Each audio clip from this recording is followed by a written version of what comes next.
Hi అండి, నమస్తే. ఈరోజు వీడియోలో Madurai road side special tomato చట్నీని చూపించబోతున్నాను.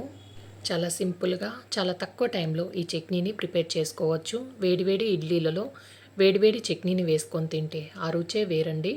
ఈ వీడియో చూసి ఈ మదురై స్పెషల్ చట్నీ రెసిపీని మీరు ఒకసారి తప్పకుండా ట్రై చేయండి. మళ్ళీ మళ్ళీ ఇదే చేసుకొని తింటారు, అంత బాగుంటుంది. ఈ చట్నీ చేయడానికి 1 కప్పు దాకా కట్ చేసుకున్న టమాటా ముక్కలు, అలాగే 1 కప్పు ఉల్లిపాయ ముక్కల్ని, ఒక 10-15 దాకా కారానికి తగ్గట్టుగా ఎండుమిరపకాయలు, పొట్టు తీసిన వెల్లుల్లిపాయలు కొన్ని, కొంచెం కొత్తిమీర కూడా తీసుకోవాలి.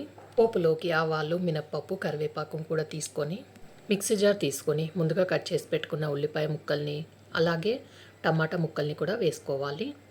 ఇప్పుడు ఇందులోనే కారానికి తగ్గట్టుగా ఎండుమిరపకాయలు, 5-6 వరకు పొట్టు తీసిన వెల్లుల్లిపాయల్ని, కొంచెం కడిగి తీసుకున్న కొత్తిమీర కూడా వేసుకొని ఇలా అన్నిటిని వేసిన తర్వాత ఇలా స్మూత్గా పేస్ట్ లాగా గ్రైండ్ చేసుకోవాలండి. ఇప్పుడు చట్నీని గిన్నెలోకి వేసుకొని రెడీగా పక్కనుంచుకోవాలి. స్టవ్ మీద ఒక ప్యాన్ పెట్టి దాంట్లోకి 2 టేబుల్ స్పూన్ దాకా ఆయిల్ వేసి, ఆయిల్ హీట్ అయ్యాక 1.5 టేబుల్ స్పూన్ వరకు మినప్పప్పు, 1 టేబుల్ స్పూన్ ఆవాలు, ఒక రెమ్మ కరివేపాకు వేసి వీటిని వేయించుకోవాలి.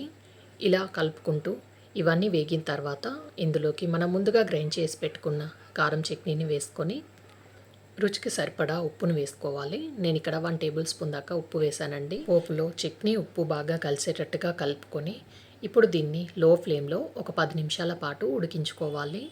ఇలా ఉడుకుతుంటే దీనిపై నుండి కొంచెం ఆయిల్ సపరేట్ అయిపోతుందండి. అప్పుడు ఈ చట్నీ రెడీ అయిపోయినట్టు.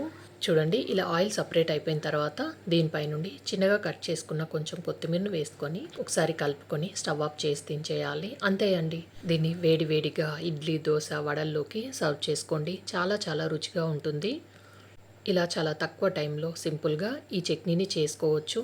తప్పకుండా ట్రై చేయండి. ఈ వీడియోకి లైక్ చేయండి, షేర్ చేయండి, సబ్స్క్రైబ్ చేయండి.